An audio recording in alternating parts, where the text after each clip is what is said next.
The 738th edition of the MMA Gambling Podcast on the Sports Gambling Podcast Network is brought to you by Underdog Fantasy. Sign up with promo code MMA SGPN to get a 50% deposit bonus of up to $1,000.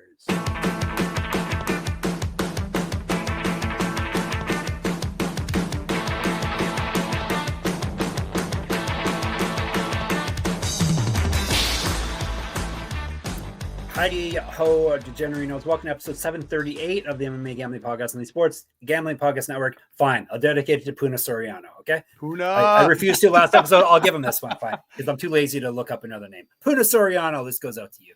Even though I didn't pick you on the weekend, Gumby did. Hello, welcome to the show. I am the Canadian capitalist, Jeff Fox, and this is the second part of our UAE Warriors breakdown. Not the second part, actually, second episode, because they are running two events this week. We did the Thursday morning, their morning if you're on the East Coast, Thursday morning event, 10 a.m. Yesterday's episode. Today is a Friday, January the 17th, 10 a.m. Event that we were covering, both coming from Abu Dhabi. We got a former UFC fighter on this card, at least one. I think just one. Yeah. So yeah, one who's been infinitely close 31 times. Yeah. And we have someone named Wanderlei Jr. I've seen him a bunch of times. I think he's fought for LFA and Jungle Fight, and like he's kicked around the regional scene. He does not spell it like Wanderlei Silva, and his nickname is Mexicano, despite being Brazilian. Well, maybe we'll cover him in the lightning round. Who's to say? The voice you heard is the man, aka the man on the left. Gamble Responsibly, and he says he likes his card better than the card we covered yesterday, correct? I mean, for two reasons. That main event is sick. We've talked about both the guys in the main event, AlQaisi and Vicente Vargas, sick fight. Vilson Ndregjoni is, I feel like he's almost the guy who we've covered more on this show than just about anybody else. Cause like we do all of these regional shows, and he's been UAE and he's been CFFC and he's been on all these different regional shows, and it feels like his name comes up a ton.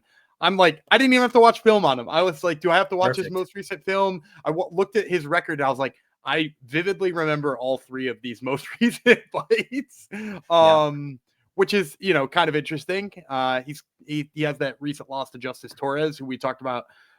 Justice Torres, or at least I did on the YouTube shorts for Fury FC, or rather for for Fury FC 100. This one is a much better card than the previous day, which I mean, like any promotion who does 2 fight cards in 2 days, that's usually the norm, right? Back when the UFC used to do a Friday, Saturday, which maybe we're dating ourselves. Remember when they did a Thursday, Friday, Saturday? International Fight Week. Fight Week. Yep. And I want to say Thursday was Paige Van Zant versus Rose Namajunas as the main event. I wouldn't remember that, but okay. I want to say it was Paige Van Zant versus Rose Namajunas. In the main event of a fight night card in International Fight Week, where they jammed 3 fight cards into 3 days. And I want to say an Eddie Alvarez main event one of those days, but let's look at this guy. I'm sure you're right. Usually you are right about these things. So who am I going to disagree? I just assumed Vilson Ndregjoni had fought at least once in the UFC because I'm so used to his name. I'm like, okay, let's see. Feels like it by this. And he hasn't. That's right. He hasn't even been on Contender Series, which I kind of expected him to be. No, Thiago Silva's on this card too. Different Thiago Silva. There's a million Thiago Silvas in the that fight. I saw. I'm like, did this guy fight in the UFC at all? No. Different Thiago Silva. So, all right, we're going to get into all of that fun soon after I remind you, as if I need to. Most of you probably are Americans, and the NFL playoffs are here. And you also should know that you should tune into the Sports Gambling Podcast for all of your NFL picks and props. The bosses knock it out of the park every year with that. I changed sports, baseball analogy, but you get the point here. All right, UAE Warriors 57. This one doesn't have a cool name. I got to let you know that was the main event of that Thursday fight card. I just looked it up. That was the Aldo McGregor week, though. So that was the Saturday card, and the Friday card was Frankie Edgar knocking out Chad Mendes. Was it a tough finale? Was one of those? Tough finale was Frankie Edgar knocking out. I remember Chad things. Mendes, there you go. And Ryan Hall beat Artem Lobov for the tough crown in the co-main event. Wow, there you go. RIP to both those guys, at least in the UFC. I'm assuming in the UFC. He hasn't officially been cut. I assume. I think he's hurt. Like he's one of those guys He may who not be able takes to come huge back. breaks when he gets knocked out, though, Yeah. because he actually cares about his brain health. Yep. He's also one of those guys who there's good video of him taking down someone in a restaurant who was threatening people. Have you seen that? I have it, but that tracks. Yeah, Sure, that tracks. You know, obviously he doesn't hurt them, doesn't land any strikes, just, you know, takes the guy down and ties them up pretty quickly. So it's just pretty funny when Shout out see, Ryan Hall. Yeah, when you see a guy that looks like Ryan Hall, you wouldn't think he's the one that's gonna stop me from being a maniac, but he is. All right, let's get into UAE Warriors 57. No fancy name on this one, like yesterday was Arabia versus Africa. This is just a plain old fight card. Friday, the 17th, this coming Friday, 10 a.m. Eastern. So that's perfect for all you degens out there that are either you gamble for a living, you don't have a job, or you work from home. I guess you can watch it at work as well. UFC Fight Pass does cover it, which is great. They stream it. The venue, if you want to go to it, Abu Dhabi, Space 42 Arena. In a cage, 5 fights. We're going to break down the 5 that Gumby wants to break down. the 5 best fights, we'll say, on the card. And then we'll give you some bonus picks at the end. As per usual, Gumby is tracking his bonus picks this year, right? I am. Yeah, we're 2-0 after LFA, but when the odds posted on those ones, they were rather disappointing. Yeah. I had Theo Haig. He was posted at negative 3,300. Oh, perfect. Which well, you're on the right like, side at least, right? you win 30 cents on a $100 bet. Perfect. And it's Monday, and here we are, people. We're back after the long 1 week of no of us in your ears and eyes. We are back. So hopefully you appreciate it. Remember, MMA SGPN is your code for everything that we tell you to go on, like Underdog Fantasy. All right, we're doing a female fight first, right? We didn't confirm the order, but yeah. Carol Foho, or is it Carol Fora? Carol from Foro. Brazil. Yeah. Carol Foro from Brazil. Zulfiya Kurbashova, correct? Kurbashova. Yeah. Kurbashova. She's from Kazakhstan. This is 3 5-minute rounds, and this is 115. No odds yet, sadly, but today is Monday. They'll probably drop midweek, I would assume, right? At least on the offshores, or they might even appear early because they're a midweek card. It's tricky to know what the books will do in a week with a big UFC card, though. Does our sponsor DraftKings cover UAE Warriors?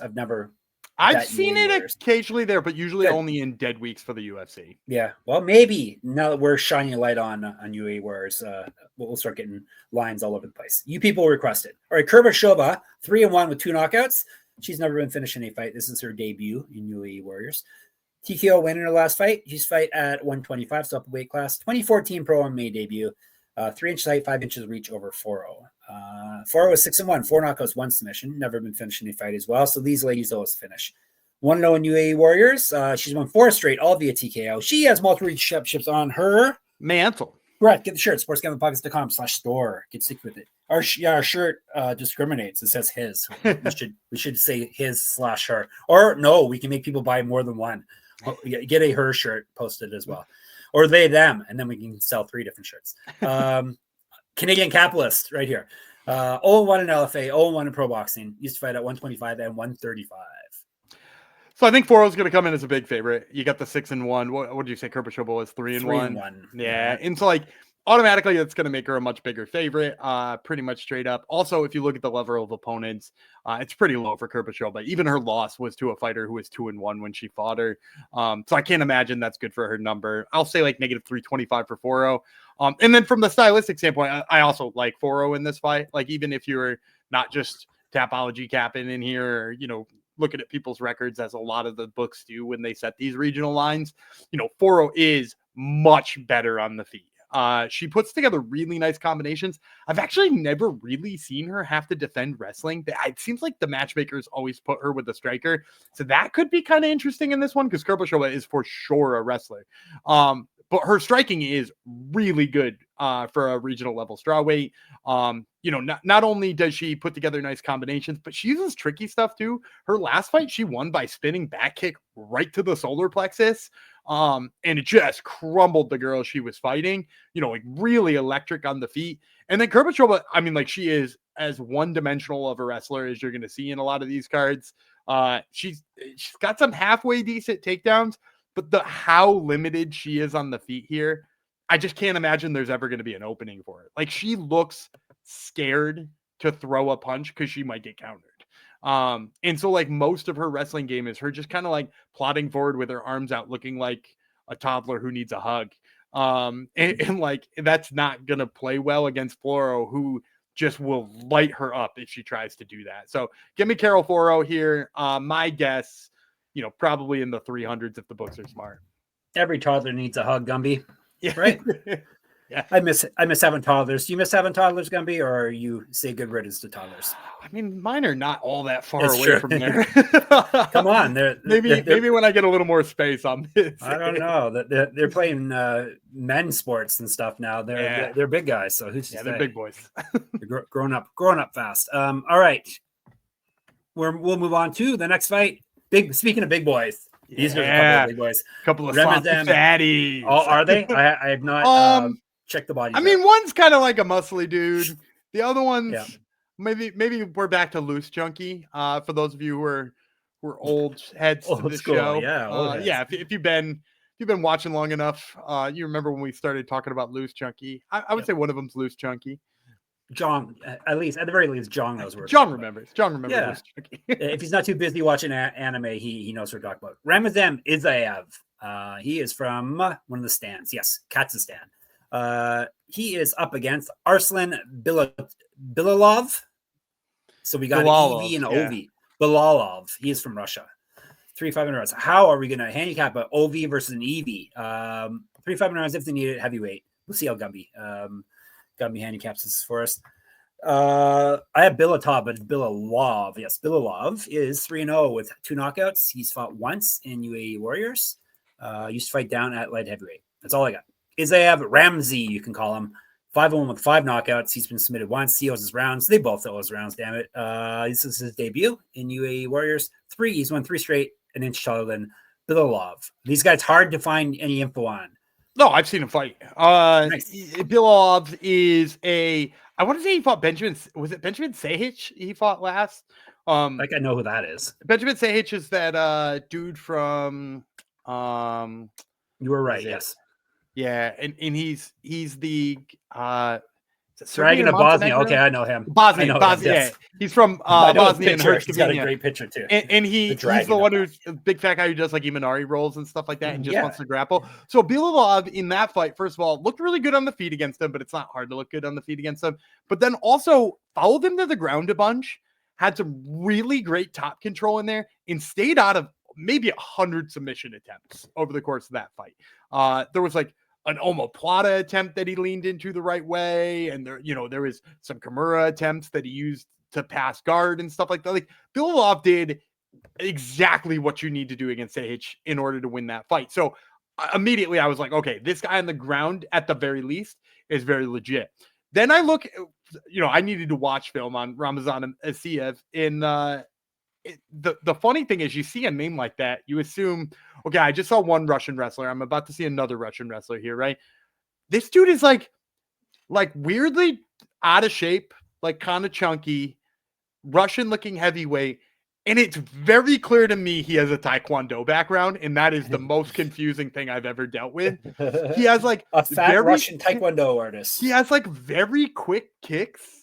They come from weird angles. He can get them up really high, and he has absolutely trash takedown defense. It is the wildest thing. I think he's gonna be the better striker here, Isaev. But I don't think it'll matter. Because Bilalov, I think, first of all, a lot stronger. These guys will probably weigh close to the same thing. One of them out of shape. One of them, I'm not going to say ripped, but he's big.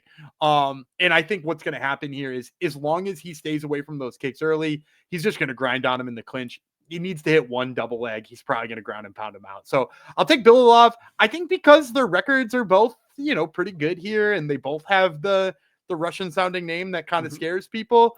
I think it'll be close. I think if people do any real digging, Bilalov will be an obvious favorite. So maybe -165, -170 on Bilalov. It's something respectable here for Isaev. But I think Bilalov here probably should beat him up pretty good. All right. Very good. Now we're talking about playoffs, Gumby. You Yeah, bet. we are. You bet. We're talking about playoffs. Get in the action at DraftKings Sportsbook, an official sports betting partner of the NFL.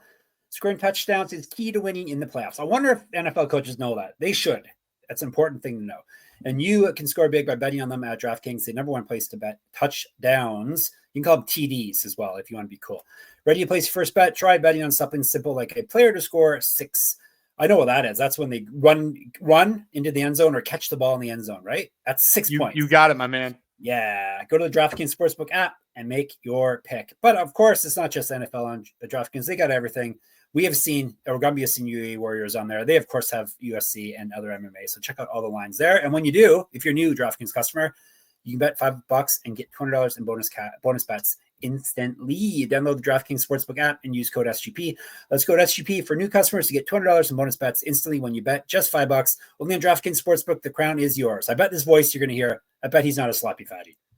Gambling problem? Call 1-800-GAMBLER. In New York, call 877-8-HOPENY or text HOPENY 467-369. In Connecticut, help is available for problem gambling. Call 888-789-7777 or visit ccpg.org. Please play responsibly. On behalf of Boot Hill Casino and Resort in Kansas, 21 and over, age and eligibility varies by jurisdiction. Void in Ontario. Bonus bets expire 168 hours after issuance. For additional terms and responsible gaming resources, see dkng.co/audio.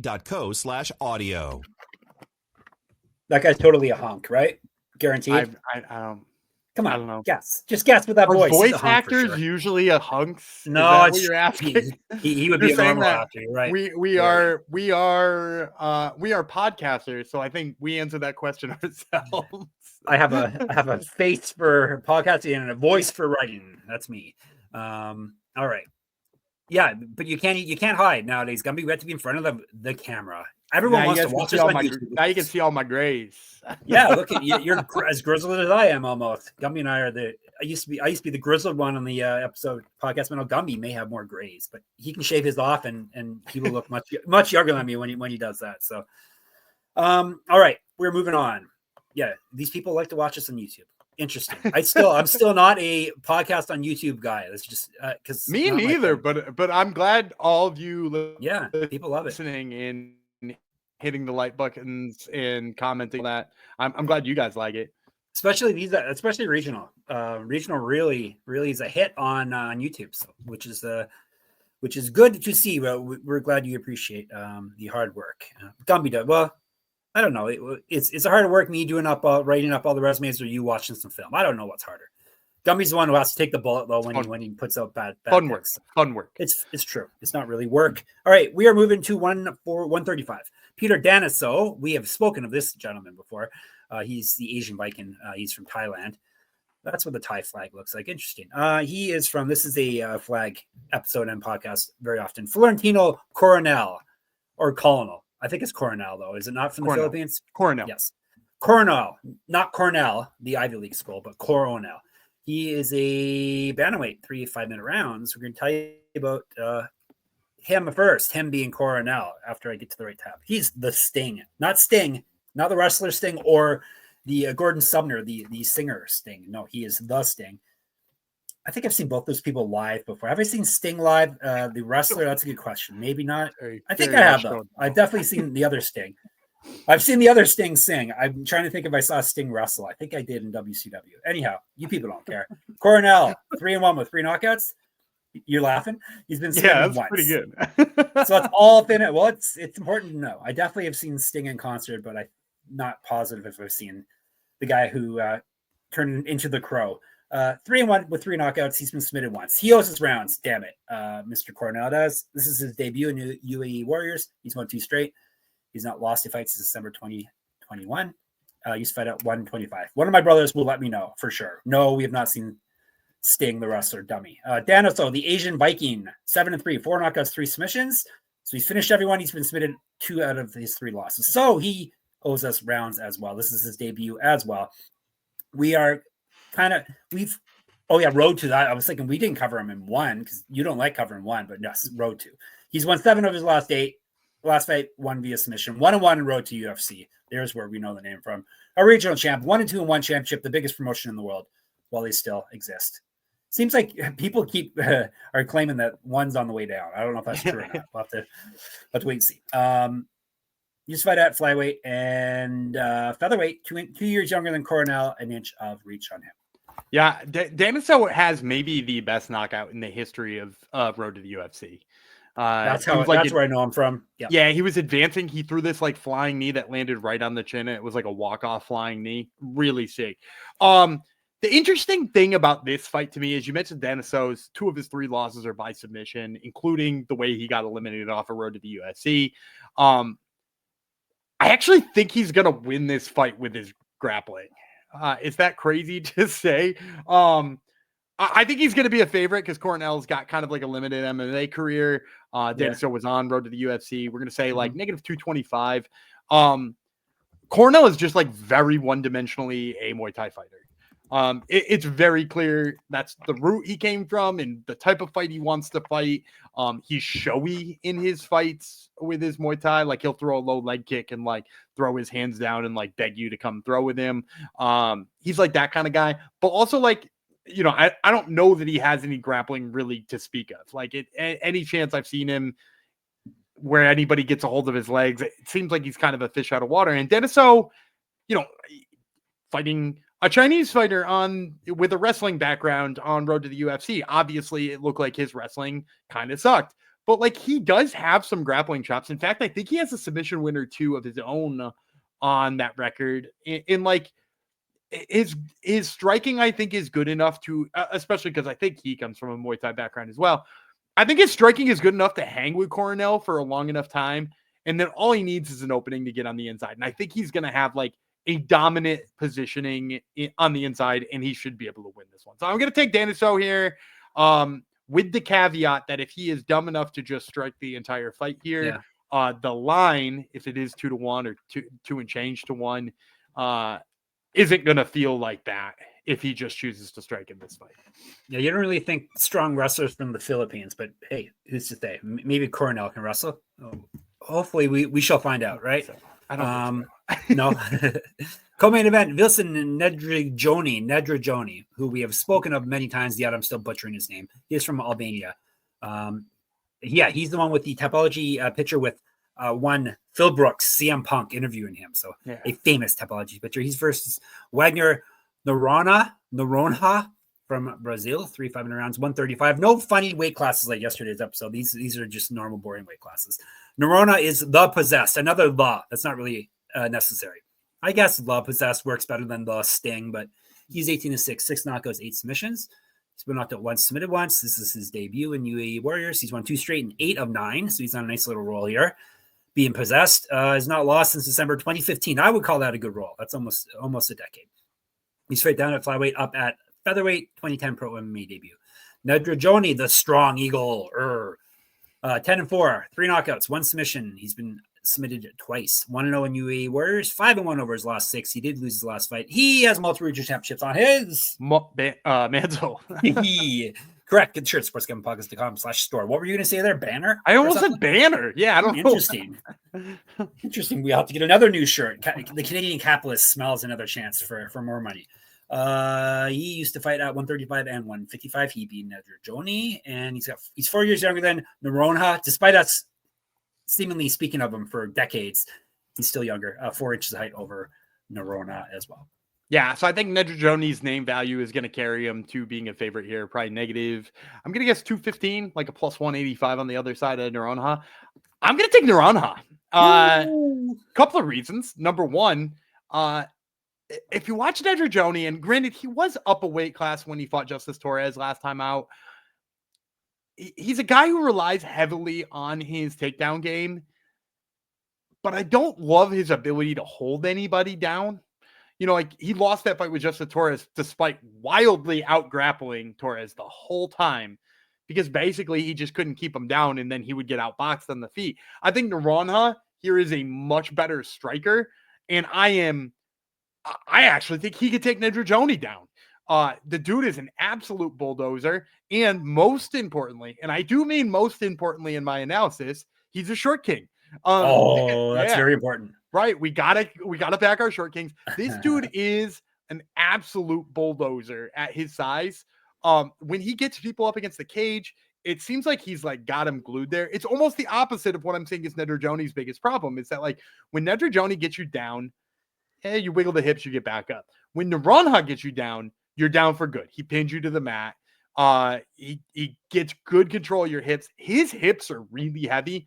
I've seen a couple of times where he just gets to half guard and it looks like the people below him just can't move despite the fact he's posturing a little bit and throwing. Big, heavy hips kind of guy. And he throws really hard too, is the other thing, right? Like Ndregjoni, I don't think of as being a particularly big knockout threat. I think Noronha could here. So like if the wrestling stalls out or they just keep getting up after each other's takedown attempts, I actually like Noronha a little bit better here. And I think because, you know, he's sort of the input to this new organization for him, right? Like he's not a UAE Warriors guy originally, although Ndregjoni's kind of newer to it too. But Ndregjoni's got the name value. Noronha, I think, being the newer guy here, probably will come in as the dog, especially with Ndregjoni being so well traveled. So let's get some dog money on that one. You said about plus 185. Did I hear That's that my correctly? guess. Yeah. All right, cool. That is a nice size dog, like one of your big boys. All right, let's move on to an ad read. Ooh, hey, you did it again. You transitioned perfectly. Gumby picks a dog before I do the Underdog Fantasy ad read every time. So Underdog, not every time, but close enough. And an Underdog Pick'em is one of the biggest menus for all sports. Underdog is always making it easier to win with profit boosts and gimme pick'ems. Underdog Playoff Best Ball is now live. The Gauntlet Tournament has $2 million in prizes up for grabs for just a $25 entry. NFL, college football, college basketball, MMA, NBA, NASCAR, and more. And you can now use specials and boosts in all flex entries. Gumby, Al Horford play, please. No, I'm gonna go Puka Nacua. Monday night. Monday night we got a football game. We got the Vikings versus the Rams. We'll go Puka Nacua higher than on his receiving yards. I assume they're going to be trailing a lot in this game, so they're going to have to throw the ball. And he's the safety valve. He's the guy they get to the most. So give me Puka Nacua higher than on his receiving yards. There you go. He just wanted to say that name. All right, here's the thing I want to say. The important thing: help us to help you. MMA SGPN. That's the code you need to do when you need to enter when you go to Underdog Fantasy. If you do that, you get to claim your special pick and first time deposit offer up to $1,000 in bonus cash. UnderdogFantasy.com, promo code MMA SGPN. That means we're to the main event already. If I'm doing an ad read, and Gumby is excited about the main event, right? Yeah, it's a sick one. AlQaisi, excuse me. He is one half of the sick featherweight main event. He is from Jordan. He is up against Vicente Vargas. He's from Mexico. 3 5-minute rounds at 145. And Vargas has a great nickname, El Cemento, the Cement. Fantastic, right? Another the nickname, yeah. Yes, another. Yeah, this is lots of the nicknames here. Just like in the early aughts when all the band names had to have a the in front of their name. The Strokes, the White Stripes, etc. The Hives. El Cemento is 22-6 with 1 no contest, 2 knockouts, 5 submissions. He's been knocked out once, submitted once, 2-0 in UAE Warriors. He's won 4 straight, was regional champ, used to fight at bantamweight and lightweight, 2014 pro MMA debut, 2 inches height over AlQaisi. It wasn't the Franz Ferdinand, though. AlQaisi, right. Should it have been the Franz Ferdinand? Instead of just Franz Ferdinand, would they have been bigger if they were the Franz Ferdinand? I don't think so. I think they did fine. They have a new album out, if anyone's interested. This guy has a nickname as well. The Royal Fighter is AlQaisi. 15-8, 2 knockouts, 6 submissions. He's been knocked out twice, submitted once. 6-3 UAE Warriors. Former champ 2 times over. We had one of those on yesterday's card as well. In the main event yesterday as well. He's lost 2 straight. Before that, he won 3 straight. He went 0-2 in the UFC. Do you remember who he fought? I don't know, but it was like a couple people like I don't even remember. Yeah, they were good fighters. I didn't think they were. I'm gonna check. People love when I look things up. I think he fought some pretty legit guys. If you're in the UFC, I guess you're pretty legit, more than likely. He fought. It was a long time ago, in a galaxy far, far away. Was it not a long time ago? Where the hell? Here it is. 2020, the good old pandemic days. Erwin Rivera, Tony Townsend. No. He did not fight anyone good. Not great. Like I thought. Those are guys who we both maybe don't want to talk about their personal lives. Oh yeah, that's right. There's issues. Well, I just some worse than others. Yes, some worse than others for sure. I just assume the worst from, especially when you're in combat sports. There are some good ones, though, obviously. This gentleman, the Royal Fighter, is a regional champ, or was. And his nickname makes me like, he probably has some interesting ties as well. Used to fight at Bantamweight, 2015 Pro MMA debut, 4 years younger than Vargas. All right, El Cemento, the Royal Fighter. Sounds like a slap fight main event. I think this is going to be a pick 'em. AlQaisi's got like the pedigree of being a UFC fighter and all that kind of stuff and having championships. But he has lost a couple in a row. So I think that might pull this down. I wouldn't be surprised if like AlQaisi was like maybe negative 130 to like plus 100 on Vargas. But like I'm going to officially say pick 'em. And I'm going to go with Vicente Vargas here. I think the thing about AlQaisi that made him so good when he was good was that his wrestling kind of played up. Right? Like if you watch his fights in the UFC, I think he had 6 or 7 takedowns in those 2 fights. And granted, not against particularly good wrestlers, but that's kind of how he's won on the regional scene. And then you watch his fight, like, he's got a 2-fight losing streak. The first one was to Walter Cogliandro. When he fought Cogliandro, like he just kept trying to windmill overhand rights. And like now he's just trying to like punch his way out of things instead. And Cogliandro lit him up and knocked him out with a counter, followed it up with some ground and pound. And then like you watch what Vargas did to Cogliandro and you're like, oh, that's exactly what Ali AlQaisi would have done 9 years ago. You know what I mean? Or even 5 years ago for that matter. Like he would have just bulldozed him. And that's what Vargas did. And Vargas is an absolute grinder. He's a guy who puts you up against the cage, makes you work, tires you out. And also like he does throw heavy. Like I don't want to say he's a great kickboxer, he's a great puncher or anything like that, but like, he's as good or better than AlQaisi. And now he is also like the intent of fighting the type of fight that he should be fighting instead of like fighting to his weakness as AlQaisi kind of is at this stage in his career. So fight IQ wise, I like Vargas a lot better in this fight. And I think he does a lot of the things that AlQaisi did back when AlQaisi was winning. So give me Vicente Vargas, probably a pick him. Yeah, Topology 55% for Vargas. So they're right in that range that you're thinking as well. If and the books I think will be so I know that's Tapology. I think the books will be swayed by his UFC past. That usually holds a lot of water for the offshores. I don't think the odds in a Tapology usually are pretty in line. So yeah, you're probably right. It's probably right around the pick 'em range, but hopefully a little more on the Ali AlQaisi side. All right, let's recap and then we'll give you the lightning round. Vargas, Noronha, excuse me. Danesoe, Bilalov, and Foro. Lightning rounds, that bam boom pow. Gumby. All right. So the first one I'm going to take is Juan Porta. He is a Contender Series veteran with like 1 billion fights on his record. You might remember him based on his nickname. He's Lead Feather. Which you might, yes.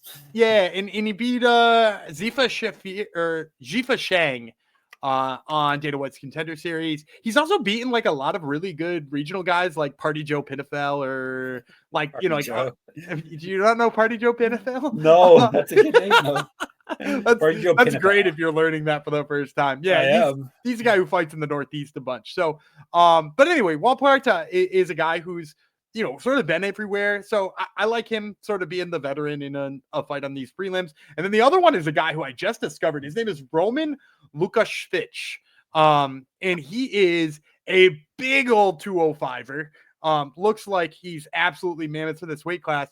And instead of being like, the big heavy puncher or the guy who bulldozes takedowns, he has the wildest submission game I've ever seen.